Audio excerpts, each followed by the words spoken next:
राजीव गांधी के बाद सोनिया गांधी, राहुल गांधी आए तो उनका भी इस्तेमाल किया, उनकी आवाज पर मुसलमान आगे बढ़े।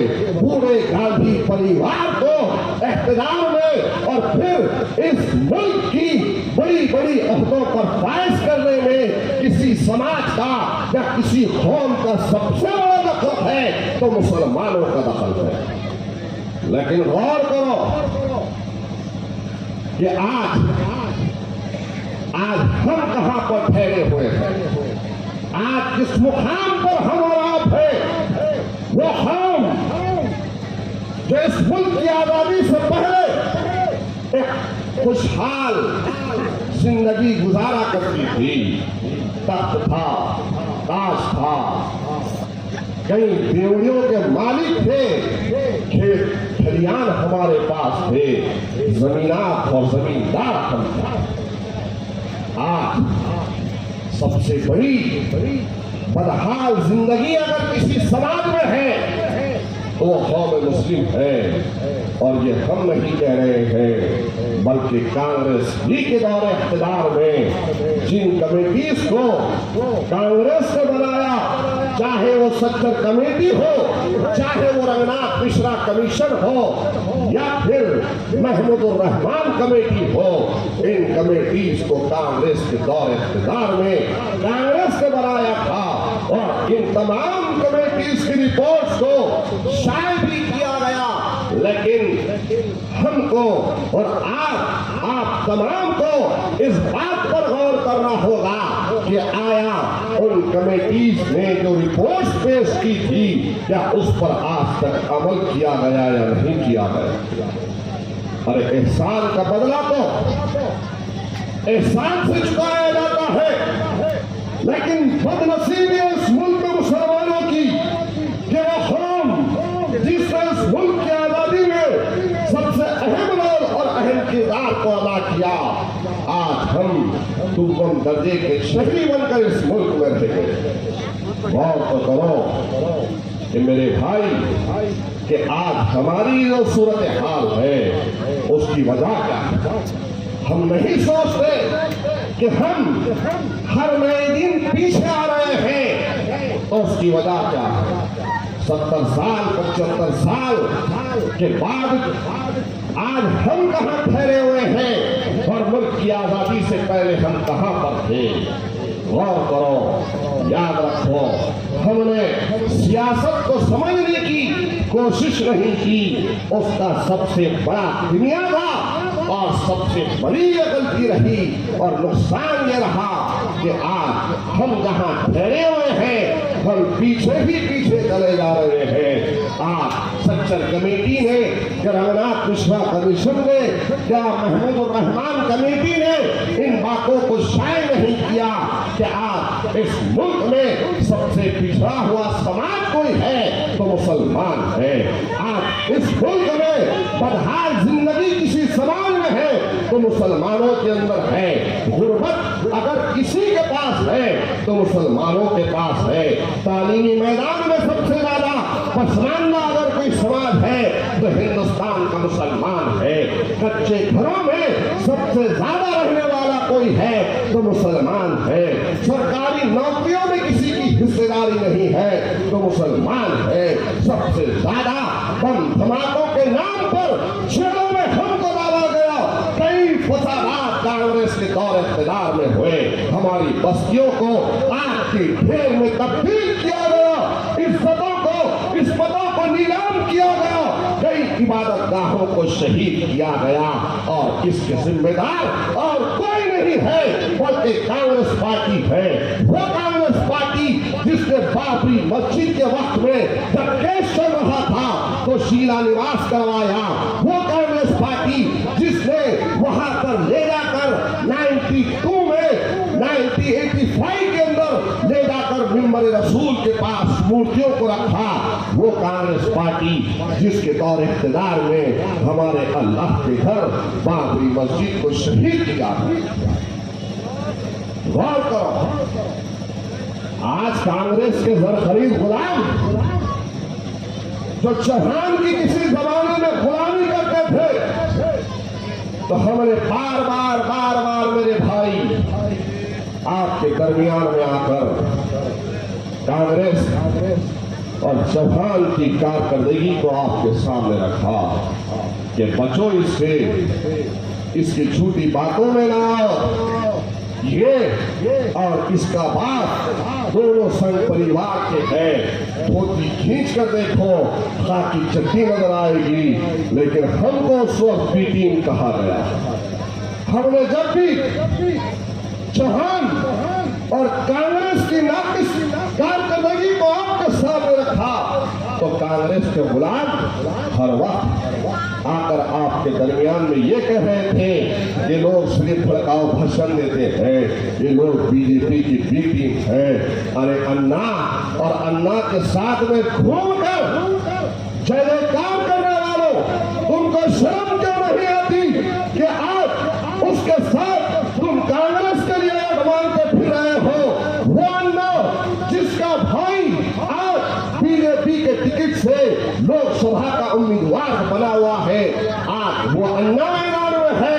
पर ये कांग्रेस पार्टी का उम्मीदवार है जिसने रामगिरी जिसने रसूलुल्लाह सल्लल्लाहु अलैहि वसल्लम की शान निशान पर गुस्ताखी की थी, तो 2 दिनों तक लाकर अपने पास उसको रखा था। अरे कौन सा अन्ना? वो कांग्रेस का अन्ना जो आज तुम्हारे सामने आकर मुसलमानों को सिखवन की दुहाई दे रहा है और तुमसे कहता है कि तुम बीजेपी को वोट न दो, तुम मुझे वोट दो। तो 2019 में तुमने उस अन्ना को वोट दिया था, तुम्हारे वोटों को लिया, जीत के आया, ऐवान असेंबली की रुकनियत को हासिल किया और उसके बाद एक मर्तबा नहीं 2 मर्तबा उस अन्ना ने किसको डाला?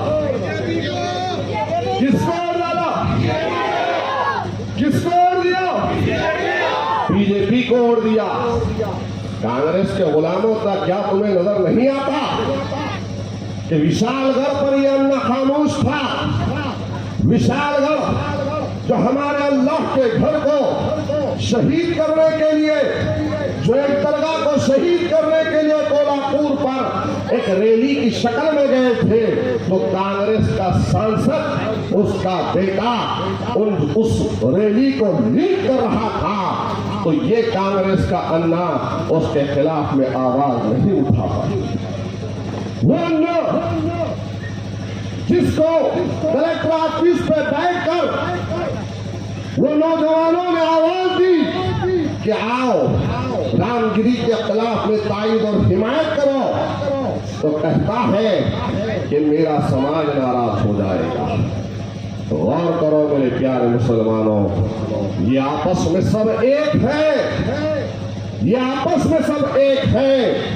ये लोग तुमसे सिर्फ तुम्हारा वोट मांगते हैं। मछली मार्केट के, बकरा मार्केट के, ये इतवारा, मनियार गली, बैल मार्केट, यहाँ के तमाम भाइयों से मैं कहता हूँ, ईमानदारी से बताओ कि पिछले 5 साल में 2019 से लेकर 2024 जब इलेक्शन में जीता था, तब से लेकर आज तक क्या अन्ना तुम्हारे दरमियान में आया? क्या तुम्हारे दरमियान में आया? और फिर गौर करो, जो हमारे दरमियान में नहीं आता, तो क्या तुम उसको वोट डालोगे? क्या तुम उसको वोट डालोगे? अरे इतना बड़ा मार्केट था, बकरा मार्केट एक बेहतरीन मार्केट यहाँ पर कायम था, जो हमारे छोटे कुरैश बरादरी के लोग यहाँ पर रोजगार किया करते थे।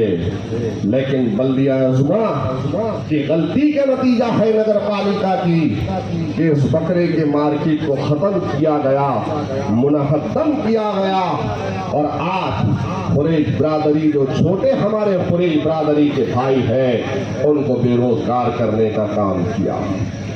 ये जो नजदीक में बैल मार्केट है, वो कतल खाने का क्या हाल है? नाली की सफाई नहीं है, निकासी नहीं होती और बदहाल है। अरे गौर करो, बकरा मार्केट और फिर बैल मार्केट तो छोड़ो, केला मार्केट जो बगल में है उसका क्या हाल है कि केला मार्केट में कोई सफाई की गाड़ी नहीं आती। केला मार्केट की बदहाली ये है कि बारिश जब आती है तो सारा का सारा गंदा पानी कब्रिस्तान में जाता है। क्या मैं गलत कह रहा हूँ? अगर सारा के सहरा के लोग यहाँ पे होंगे सरा के तो मेरी इस बात की तारीफ करेंगे कि वहाँ पर पानी की निकासी का मसला है, वहाँ पर पानी नहीं निकल रहा, कब्रिस्तान के अंदर जाता है। यही हाल मछली के मार्केट का है। अरे एक मौका दो मेरे छोटे कुरैश बरादरी के भाइयों से कहता हूँ, जो बड़े कुरैश बरादरी के भाई हैं उनसे भी कहता हूँ कि इंशाअल्लाह ताला एक मौका अगर मिल जाएगा ना तो ये बैल मार्केट और बकरा मार्केट, जिस तरह तुम हैदराबाद में जदीद तरीके से कतल खाना देखते हो वैसा कतल खाना आप लोगों को बना के दूंगा इंशाअल्लाह।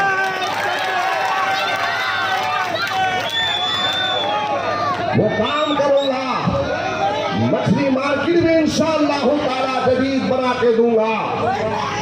और फिर इससे आगे बढ़कर कहता हूं कि जो गुंडागर्दी गांव रक्षकों की चलती है, अरे एक मर्तबा चुन के लाओ, गांव रक्षकों को भगाते रहूंगा।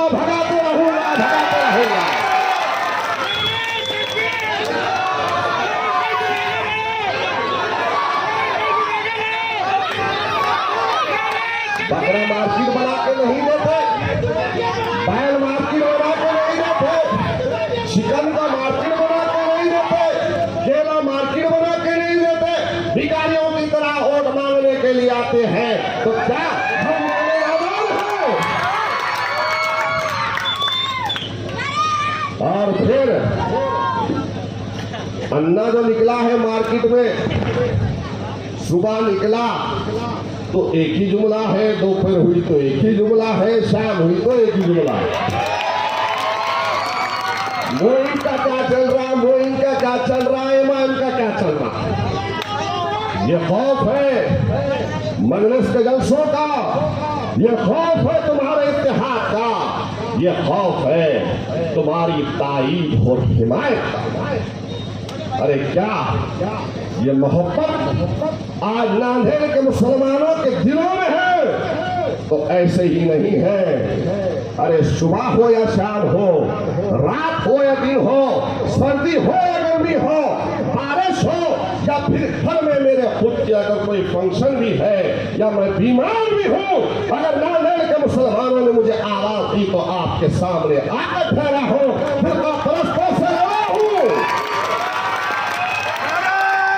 सब जानते हैं मेरे भाई, जब लड़ने का मौका आया तो ना खाकी वालों को छोड़ा, ना खादी वालों को मैंने छोड़ा। क्या तुम्हारे लिए लड़ा हूं या नहीं लड़ा हूं? अरे उत्तर और दक्षिण तो छोड़िए, वो और होंगे जो अपनी सियासी दुकानों को चमकाने के लिए किसी एक हल्के में काम करते हैं। अरे नांदेड़ शहर के उत्तर हो दक्षिण हो, ये दोनों हल्कों को छोड़िए, नांदेड़ जिले में चाहे मुखियाल के मुसलमानों ने आवाज दी तो पहुंचा, और गफूर के मुसलमानों ने आवाज दी तो पहुंचा, जगलू के मुसलमानों ने आवाज दी तो पहुंचा। अरे हर वक्त हर लम्हा तुम्हारे दरमियान में रहकर मैंने कभी तुम्हें एहसास कमतरी में मुब्तला नहीं होने दिया। अरे इंशाअल्लाह ताला जब तक ये जिस्म में जान है, ये जान ये सांसें सब तुम्हारे नाम पे है मुसलमान।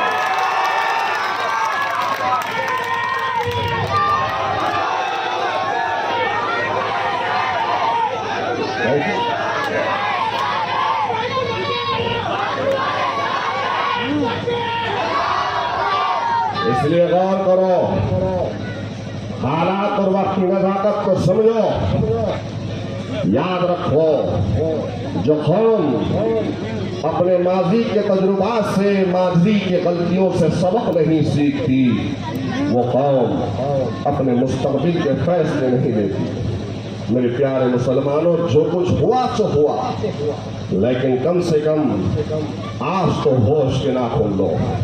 मुत्तहिद रहो, मुनज़्ज़म रहो। फिरका परस्ती हर नए दिन में एक नई आवाज दे रही है और उन फिरका परस्तों के सामने ठहर कर बहादुरों की, मुजाहिदों की जरूरत है। भागने वालों की जरूरत नहीं है, भगोड़ों की जरूरत नहीं है, बुज़दिलों की जरूरत नहीं है। क्या हुआ था? एक शख्स अपने आप को 12वीं तक पढ़ा है लेकिन बहुत पढ़ा लिखा कह रहा है। हर गया बेरा मैं पढ़ा लिखा हूं, तो पढ़ा लिखा है तो क्या करना, सर पे बिठा के घूमना। मैं 15 दिन से काम कर रहा था, मैं 20 दिन से काम कर रहा था, मोइन साहब अचानक आ गए। अरे 15-20 दिन ज्यादा होते हैं और 15-20 साल ज्यादा होते हैं। और फिर मुसलमानों के दरमियान में आकर मुसलमानों को एहसास कमतरी में डालने के लिए क्या कह रहा है कि 60,000 है, 63,000 है, 62,000 है, उनके इतने हैं, इन्हों दे देंगे, हम मिल जाएंगे तो ऐसा हो जाएगा। अरे काबिल गफलत से बेदार हो जा।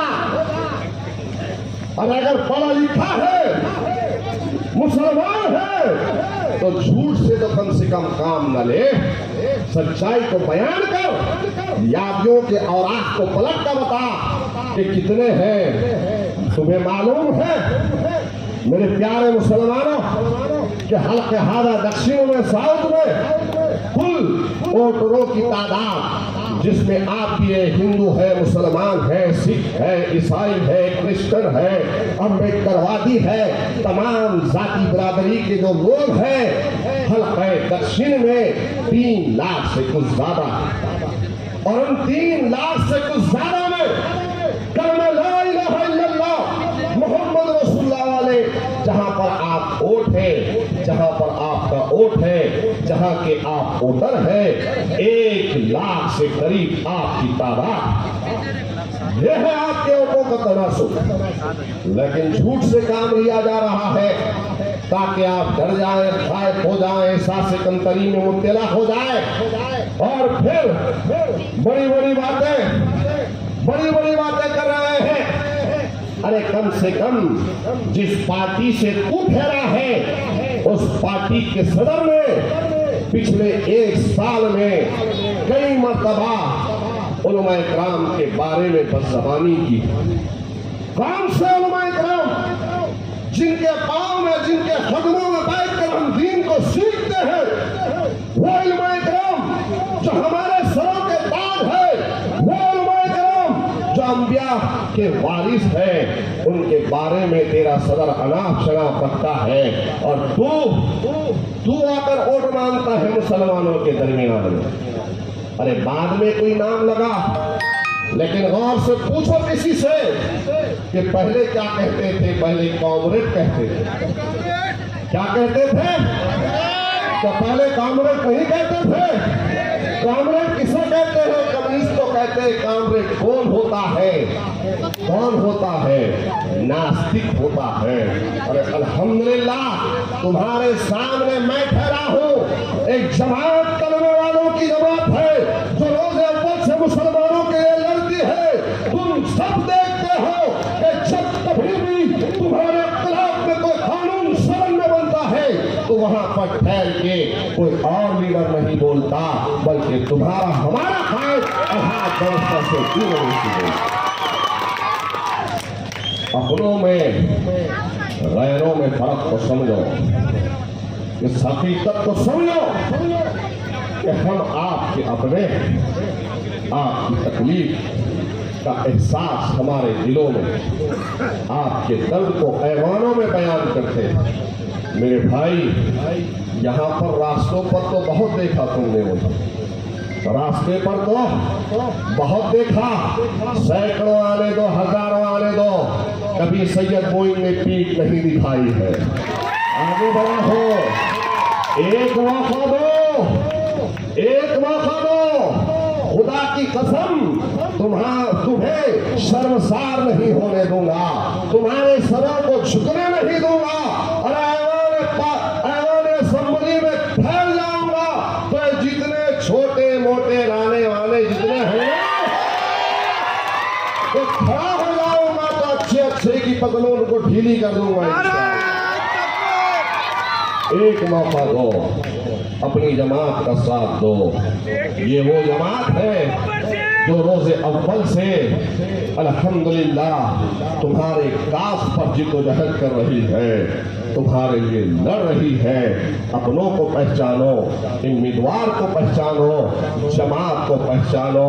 और आखिर में कहूँगा कि अब तक तो तुम मुझे सुन रहे थे, अब तक तो तुम मुझे सुन रहे थे। बरोज़े पीर 18 तारीख के दिन ठीक 2 बजे उर्दू घर के सामने हिंदुस्तान के फिरका परस्तों का दूल्हा भाई आ रहा है। अब बड़ा दिन